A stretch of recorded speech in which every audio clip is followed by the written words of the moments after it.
panel is really picking up those themes and asking how we can kind of use democratic innovation and technological innovation to build the futures that we want. I'm joined on stage alongside Fernanda also by Colin Megill, who is one of the co-founders of Polis and the Computational Democracy Project. Polis, many of you may already know, but it's a real-time system for gathering, analyzing, and understanding what large groups of people think in their own words. And it's powered by advanced statistics and machine learning. There are now multiple deployments of Polis around the world, including at a national scale in Taiwan and at a city scale in Amsterdam. It's one of the world's most recognized uses of AI for democratic purposes, and has been reported on across the world, including memorably in the MIT Technology Review with the headline, "The Internet Doesn't Have to Be Bad for Democracy," which I think is our CivicTeC rallying cry and the headlines we want to see in the future. I'm also delighted to be joined by Lula Chen, who is the research director at the MIT Governance Lab.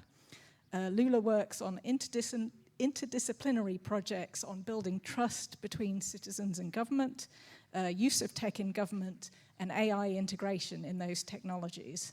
She's currently working on a set of research projects around AI and democracy, focusing on ways to evaluate and strengthen AI-integrated deliberative platforms for democracy. Her team, which is a collaboration between MIT and Stanford, have built the online platform deliberation.io, which hopefully lots of you got a chance to try out yesterday. She has a PhD in political science and really values working closely with practitioners in all of her research. So question to start you all off, what kind of tech innovation have you seen or can you envision that actually gives you hope about the future of democracy? I'm going to start, Colin, with you. What gets you excited at the moment? So, should I grab Probably the mic? grab a mic. Probably grab the mic. Okay, well, I'm just sorry about that. I was unprepared. Good morning. Thanks for having me, and thanks to TICTeC and all the organizers. I think, of course, blue sky is something that people are talking about a lot, and I think that if we consider the nature of infrastructure for communicating with each other in moments of crisis and natural disaster, in moments of mobilization and organization, that was built, a lot of the left-wing movement was built in the United States on top of Twitter. Of course, it was we could have imagined in some alternate reality it was bought out by the National Archives, and that graph was and all that data was preserved. It's not what happened, and the infrastructure, however, to do that kind of thing was picked up by Jack Dorsey, the founder of Twitter, outside of Twitter. He left. He started to work on different protocols like Blue Sky, and then moved on past Blue Sky onto a platform which is still in obscurity called Muenster. No one's heard of it. It didn't work. But Blue Sky did, and it created a massive open graph. And the result of that is that we have some open data, quite an enormous amount of it. And that's both what people have said and the relationships between them. And I think that looking at that data as a global public good, and looking at the graph itself as a global public good, is an incremental and important moment for global tech, something we missed out on last time and we shouldn't miss out on this time. And Lula, coming to you from your research and also working with practitioners, I think it should be switched on. What gets you excited? Yes, that's a great question. So there's probably 3 different areas of tech and tech innovation that I personally am very excited about. I think my lab is as well. So the first is that we are excited about technology that really promotes trust between citizens and government. And so what I mean by that is we think a lot about costly signals, that's what we call them, or the ways that government can signal intention, good intentions, actually being responsive to citizens, actually wanting to be accountable to citizens, and thinking about different types of technology that can then enhance that. And then on the citizen side, ways that citizens can then show that, give their feedback in maybe more constructive ways whenever we talk to government, that maybe pure complaints themselves are not always what they want to receive, but they might want some constructive feedback or things that are a little bit more representative of maybe that population, that governments want to receive that. So any sort of technology that can really build and promote trust between citizens and government is something we care a lot about. The second type, I would say, are any sorts of technologies that actually more accurately represent how citizens feel or how they're participating. So anything that is kind of not showing as much misperception, but really giving an accurate representation. So, our lab is a big fan of Polis, and one really cool thing that you all do is that you show the way that you summarize group opinions and actually really show where opinions are in space. That provides, it kind of takes away from the misrepresentation of maybe what the group is thinking, but really shows it in a nice way. Dissident also does it in a really nice way. So visualizations that can show that are really accurately representative. And then the third thing that I would say is this was also mentioned yesterday too, but any sort of technology that allows citizens or allows people in the feedback portion of it to pause a bit. So it's not just giving kind of the immediate, maybe emotional reaction, but actually to pause and to reflect before kind of giving up maybe a more reasoned or at least responses that have some qualifications or justification behind it. So I'll put a plug in for our work, which is deliberation.io, but we are trying to think about ways to have, when people are collecting responses, when they're giving responses to an issue, to pause a little bit, reflect on it, and give some more reasons behind it before they just do it. So I'll stop there. Yeah, and it seems like the sort of collaborative understanding of how those features, how we can design in the good qualities is something that we should be talking about. Fernanda, is there anything you would add over and above those two kind of perspectives? Yes, is it working? Yeah. Besides this movement of federated social media and infrastructure, decentralized social media, which I also think somehow gives us hope, I would also mention digital public infrastructures, not because it's something new, but because it's being framed differently, maybe this new framing. We always talk about open source infrastructure for sharing resources within governments and society, but now there is more broader understanding that this is something that can be framed as a public good. So it was even in the top of the G20 agenda in Brazil, and then India, and then Brazil, and now in South Africa. So I think it's a good thing that it's becoming part of a more broader conversation. So I wanted to turn and ask you all about openness and how you feel about openness now, reflecting that CivicTeC has been a large part fueled by open source. A lot of the technology has been open source. We're now entering a new moment for governance where we're going to have decisions that are partly made by tech, increasingly made by tech, maybe. How do you feel about the various different kinds of openness and where we are now? And I might start with Lula, maybe, if you're happy. Yes, sure. Well, so I'm coming from the academic community, so we are all about openness, not just on the tech side, but on the science side. So I would say from our perspective, all of the research we do, our research projects really look at evaluating different components of deliberative platforms and seeing if they actually provide the type of democratic outcomes we want to see. Like, are these platforms actually making people feel more legitimate, feel that there's legitimacy to the decision-making process? Are these platforms letting people feel represented? Like, we do these evaluations through randomized control trials. But in our work, all of our work is, we hope it's reproducible, we have all the code up, so the science itself, we want to keep open.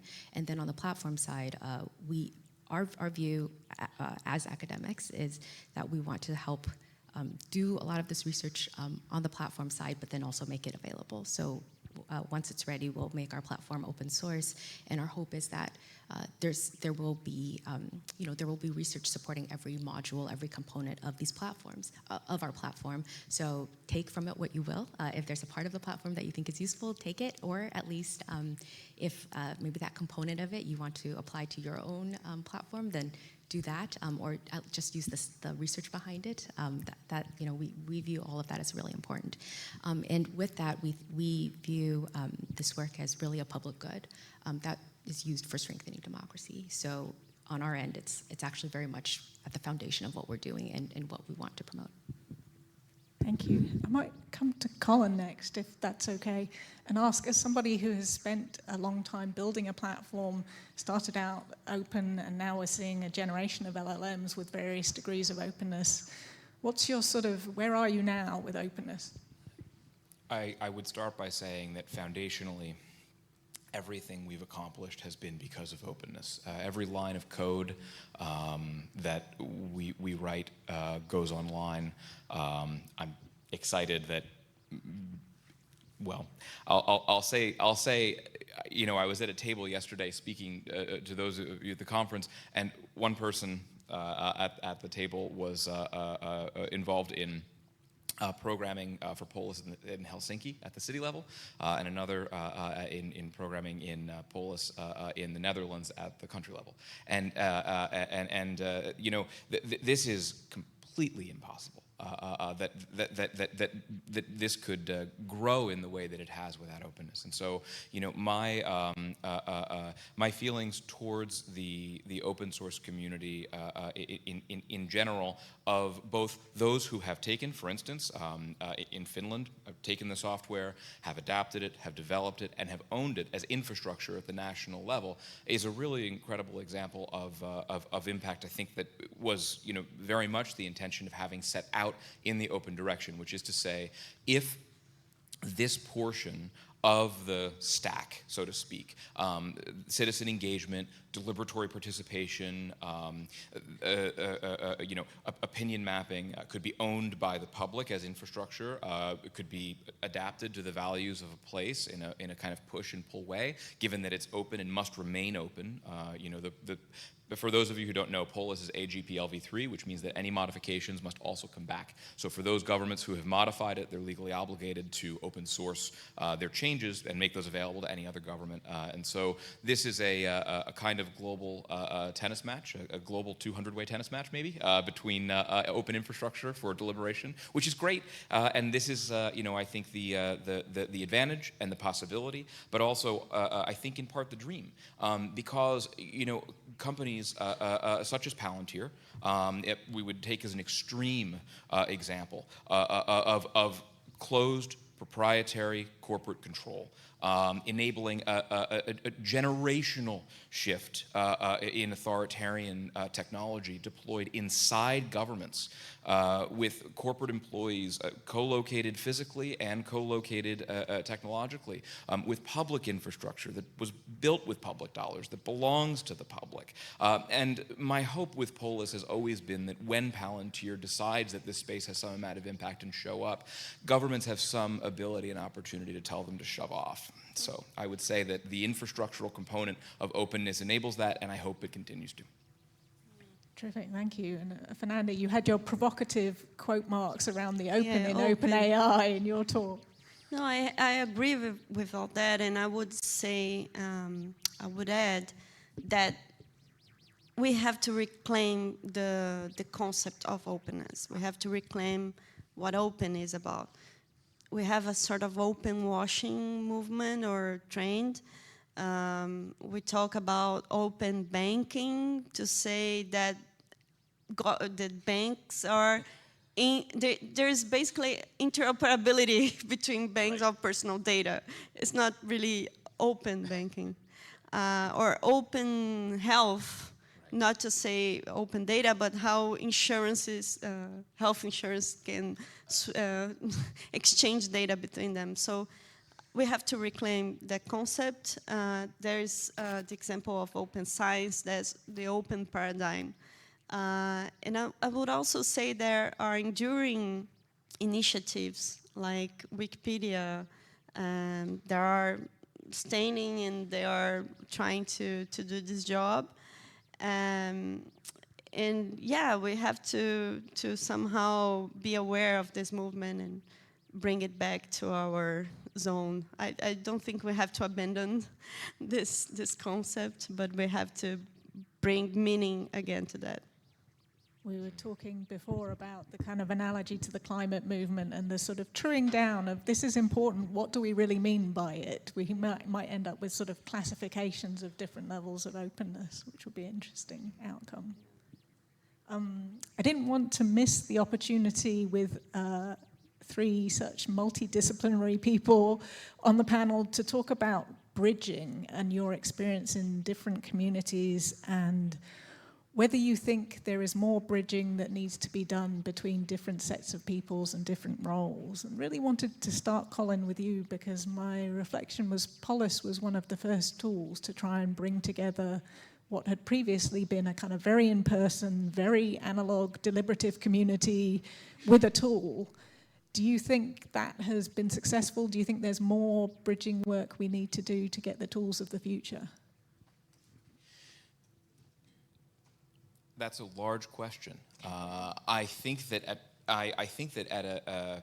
a high level, I think that when I'll speak to some of what I think the impacts have been, things like community notes, which is where that term originated. So community notes for those of you who don't know, community notes is a system on Twitter that we were advising Twitter about a year before Elon acquired them. Under Parag's administration, we had worked with the community notes team, in part because they were open data, open code, both of those things. And community notes is still something that is a system even now that can be run on a laptop. And I would encourage all of you to do it. It's a fascinating system. And it's not that hard either with Claude. You can basically just ask it to help you run community notes and step by step do it on your laptop. Probably one of the most fascinating collective intelligence experiments in history to have done a platform scale system of collective intelligence. And Meta recently picked it up and said publicly, Zuck said on Joe Rogan, community notes was ahead of us, and we're going to adopt that. And I think that I could say that community notes solves like 100% of 40% of the problem. There's a subset of the thing. You cannot take obviously a system for collective intelligence and apply it to a fire hose of trash and expect that to fix it. It's not going to fix the timeline problem, but at the same time, it's not going to fix censorship and everything else, or boosting and monetization. Those are all just simply problematic features. But that is to say, when we think about the scale of that experiment, their paper cites Polis methodologically and the specific stuff that was innovated in 2012, and they picked up in like 2022. And a decade later, I would say that that's a testament to to openness as well, in that you can consider Polis a methodology which community notes can build off of in group informed consensus. The concept of clustering and then looking across clusters, finding the differences, and then looking at that and looking at the commonalities between them and using that as signal to drive something. That turns out to be a kind of abstraction over the careful and robust work that's done in person to do that same thing in obviously much higher fidelity, but to take something that, it could be called, or Polis certainly could be called a rather light version of what is done in person. It could be done over days of time in an intensive, but also, the U.S. is a really large country, and citizen assemblies are not, it's not the same on bringing people in rail lines in Europe into a central core. So there may be a slight philosophical difference on the citizen assembly side, given scale and space and time. That's a number of very important, aspects of bridging at scale in a country like the U.S. now. And I think that that's an area where if we're looking at scale and speed and criticality. I think that, yes, there is more work to be done, and I think that I am excited by the fact that community notes remains open. Bridging as a concept was a successful academic work that brought the abstractions of this class of algorithms and made them more conceptually portable, not just group-informed consensus with k-means clustering and PCA, which is a very simple technique that Polis uses, but into describing how these platforms are the same, how this concept can be portable, how this concept can be portable between deliberative and in-person spaces as well, which is a very difficult conceptual and intellectual task, and helped Meta see what was going on, and I think that's positive. I think that using it as a ranking does show promise early on at boosting content, which will lead to different kinds of conversations, and I think that's very promising. Fantastic, thank you. I wanted to come, Fernanda, to you, somebody who has worn many different practice hats in their career. Do you feel there are important kind of communities still to bring together, maybe particularly sort of technologists and government practitioners? Yeah, sure. One way I always approached this issue of bridging communities or interests was always trying to bring the topic, the thematic area on the table. Like, we're not talking about data, we're talking about educational data, we are talking about health data. So we are sort of, and then we would bring technologists and domain experts on those conversations, and it happened throughout all the experiences I had. I recently I've been trying to make this bridge happen between the journalism community and the Wikimedia ecosystem communities, because we were talking about that. There are different, independent media is struggling to make their content to be delivered or to fund their initiatives, and licensing their content in an open license way, it's not feasible to some of them. They don't see value of that. So we're trying to bridge those conversations to talk about sustainability of media, and I think it's an important conversation right now. And yeah, I would also say that, I forgot the third point, but I would like to comment on an earlier issue because about openness. Because what I see is that we still lack understanding in governments about licensing, and sometimes they implement a Polis or decidim or a console. I've seen that many times, and just close this system. They don't give back the code to communities. So it's a kind of appropriation of open as well. So we still have to do this conversation with government. So, okay, it's nice that you are implementing public good. Do you mean code or data? Both sometimes. Code or data. Okay, I'm not aware of any. I would say I'm not aware of any code that's been closed for Polis or changes. Polis, but I am aware. But certainly Polis doesn't enforce open data. I would say maybe that I wanted to ask as a follow-up. Yeah, the console, I've seen that. Okay, interesting. The console platform, they implemented, and it's an open source system, and then they would just customize and publish as if they had developed themselves, right? Right. Not aware of Polis. But they could do it. Governments could do it. I know some of them that would. And I've seen interesting adaptation as well in this communities. Taking something. I have some friends that was inspired by Polis to develop something in Brazil. It's Empurrando Juntos. Amazing. I would love to learn about it. Yeah. So polarization is an issue in Brazil and everywhere else, I think. But Polis has a nice methodology to make these conversations more meaningful. So I think this is the kind of bridge we have to build. Coming to you, your work with Deliberation.io, like the work on Polis, has been bridging between academic fields, psychology, and also user interface and user experience, but also you've looked specifically at academic and practitioner collaborations. What's your reflections on the need to bridge different cultures and different approaches there? Yeah, absolutely. So I can talk about maybe two sources of bridging that we are doing, or that we experience.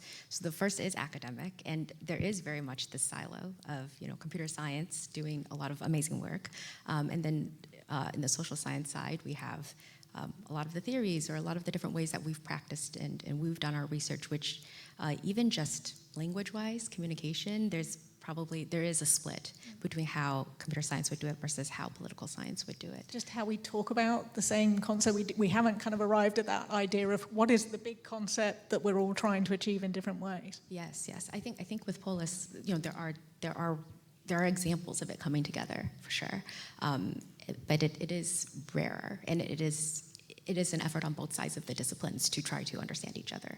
So, my team is interdisciplinary. We have computer scientists, we have political scientists. There's more examples of these groups now, but that's something I think just in the academic field, that's something we need to be trying to do more of and really striving towards. It's the rarest. The CS poli-sci. It's very rare. Yes, absolutely. And then on the academic and practitioner side, my colleague Elisa Zomer is here. She's done a lot of great work on this model that we have at GovLab called Engaged Scholarship. So if you all have questions, you should definitely ask her about that. But basically, on our end, we try to do a lot of our work. We view it as co-design. So the whole research process, we want to maybe develop the intervention, that's what we'd call it, or develop the experiment in conjunction with whoever the practitioner is, understanding their pressing needs, understanding their constraints, and then bring that all together in order to develop, whatever the experiment may be or the study it is that we want to field. And at least on that end, maybe one of the most practical but largest challenges is related to timeline, just very simply. So I talked about this yesterday in our workshop as well, but academia just moves a little more slowly. We take a lot of time to iterate and think about what a design would look like, and often, with practitioners and with policymakers, they're ready to go. Like, they want to go and implement something soon.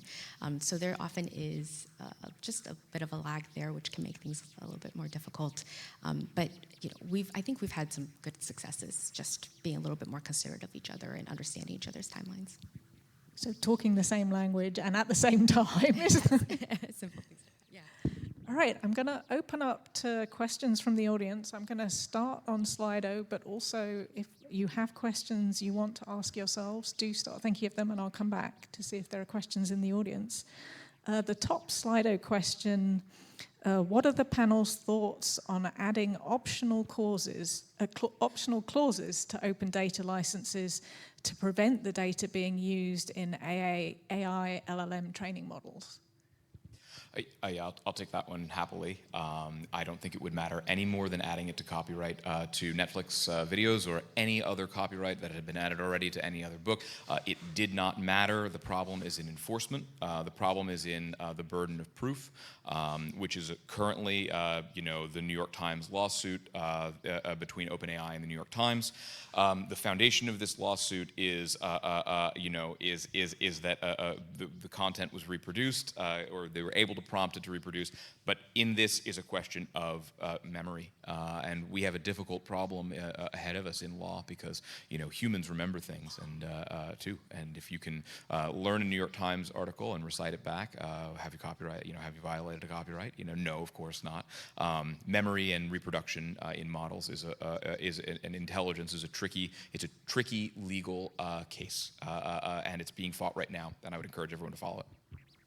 Yeah, and in a situation where it feels like we haven't really updated our legal systems for the existence of the internet and the infinite reproducibility of information, it's another legal challenge. Fernanda, Lula, did you want to come in on that one?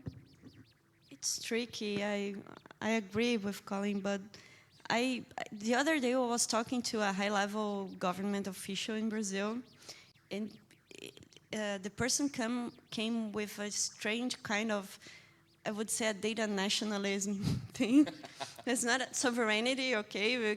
We were talking about the need to develop or to improve the AI in a local context and Portuguese languages, whatever. But then, and then I said, well, we need to open more data. We still have a huge amount of data that's not been opened up yet. And then the person said, well, I know, I don't think we should open data anymore because they would use it, like big models. So what would we open data for? Because they would end up using. So it's a weird kind of data nationalism, right? The challenge between having a better local Portuguese model based on open data that could be opened versus competing with the global context that would extract that same data once it was open. Exactly, yes, they would. Right. Yes. They would use it, but I think the same thing that you said, they will end up using it anyway because they would have access to it somehow. They have privileged access, they have economic power, and we will end up without data again. So I've heard that from indigenous communities. This is the idea of extraction. We don't want our data to be out there being extracted. I get it. But then talking about public data, about industry, about policy, and about we should not open that to foreigners. It's weird because it will end up, this mentality, this mindset can end up closing more the environment. So it's tricky. It's in the root of this idea of licensing differently from different uses. Still, I think we have to have some public purposes licenses. Like we have to build something on that, but I don't know if it would really work that way. Lula, did you want to come in on that? Yeah. So the next question on Slido is somewhat related. How can CivicTeC maintain the commitment to openness when governments are resistant and transparency is used against our efforts? Thoughts on ways forward?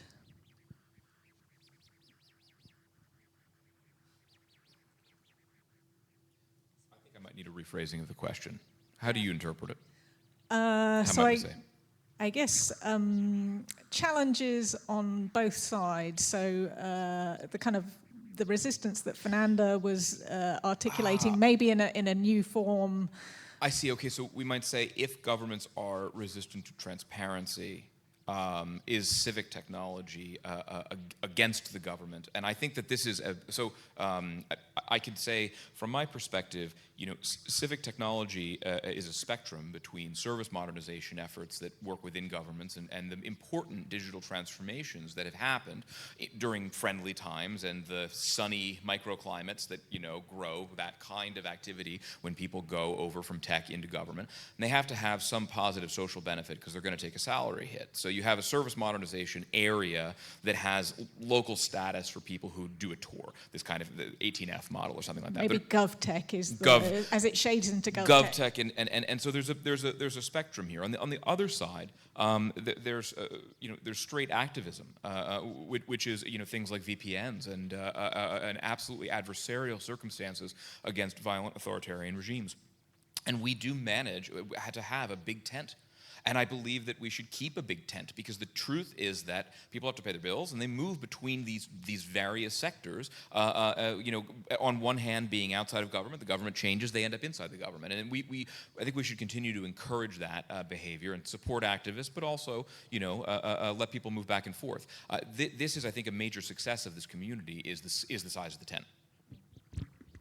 Yeah, it was a thing that occurred in my mind during your presentation, Fernanda, is that question of who is the user, and who is the user varies according to different systems, and you're trying to kind of weigh up. Maybe the more civic tech side is the user is always the citizen, and the GovTech is the user can also be inside the institutions. Yes. Yes, so I also agree that this is a really difficult question. I think, at least on our end, there's a couple things. So one is that, we've started partnering a bit more with governments to, test out our platform as an option for governments to receive feedback. And we've actually had some feedback from governments that they would rather academia keeps the data. So a couple things. One, we have an IRB that governs how we use the data. So there's a lot of Can rules. you unpack IRB? IRBs are they're the Institutional Review Board, but basically the rules about how we can actually use data, and we've specified ahead of time, how long we're going to keep it, or whether it's if it gets de-identified, how. Mostly it's always ends up being de-identified in some way. If that does happen, how we actually have the key, if there's any sort of identification process, and how is that secured and safe. So there's a lot of rules about how we can or cannot use human subjects data. So this is specifically with respect to human subjects data. But because we've thought through a lot of that, and we have very strict rules about how it's governed, a lot of governments have said, if it's possible, since you've thought about this, you hold on to it. You have all these rules that you can follow, and this way, in our case, it's particularly civil servants who actually care a lot about this. They think that it's safer with us. So, that might be one strategy. I think the other one is we do in our partnerships at least look for governments who share similar values, and this is often on the local side. So in cases where there's generally an effort where we feel that government is more resistant, maybe there are still some examples or some groups that we can work with within government that are more sympathetic or understand, the need to keep things open. Yeah. So it kind of comes back to Fernanda's question of what's in it for the government. Sometimes it's getting your data governance expertise and feeling confident. Yeah. I wanted to come back if there are questions in the room that anyone wants to ask. We have one over here.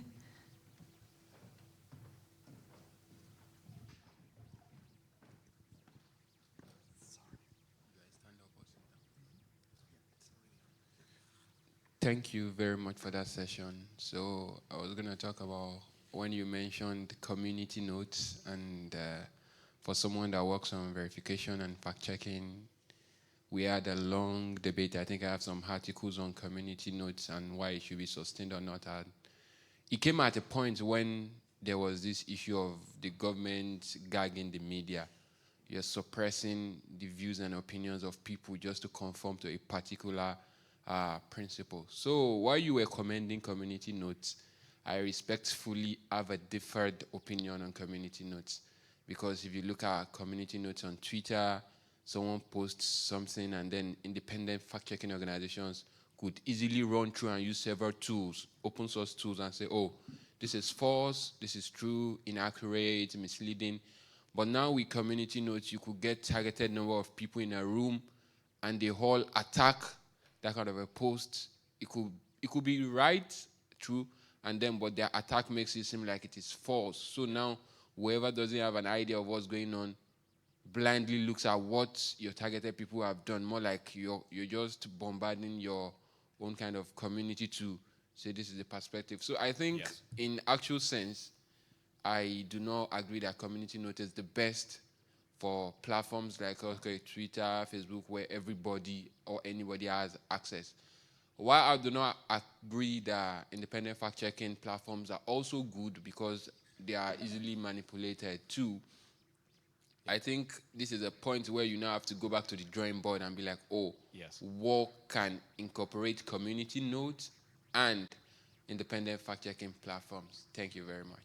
That is a very sophisticated attack algorithmically to discuss, and it's worth it because what you're talking about in this case is is how you can brigade systems which are intended to overcome the problem of brigading.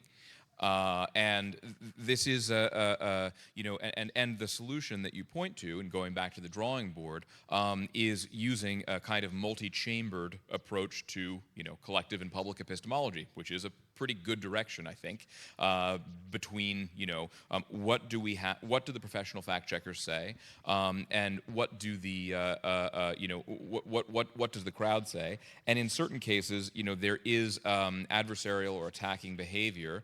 And of course, if someone says, if there's a group of people, and then just to restate this, because it's a very important point and a sophisticated attack, if a group of people participate in bad faith, which of course is an option, and sit things out and don't agree with anything, if they say everything's false, none of the true things are, then it will take down bridging, right? Because there's then a group of people who are only adversarial.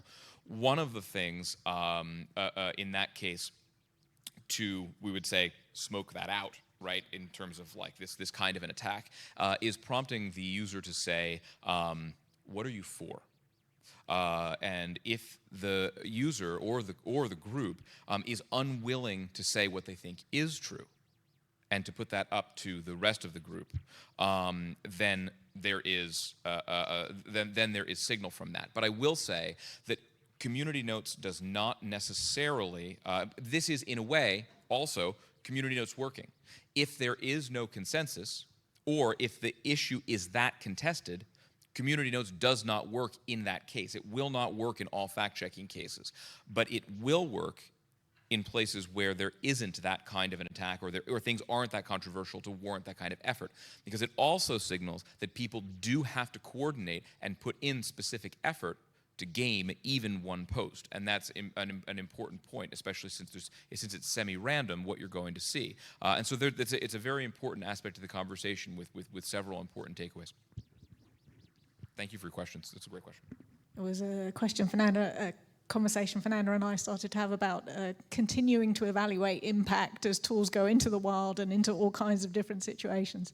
I want to thank our panelists for covering a huge amount of ground in our conversation, and please do carry on those conversations during the break. Thank you all.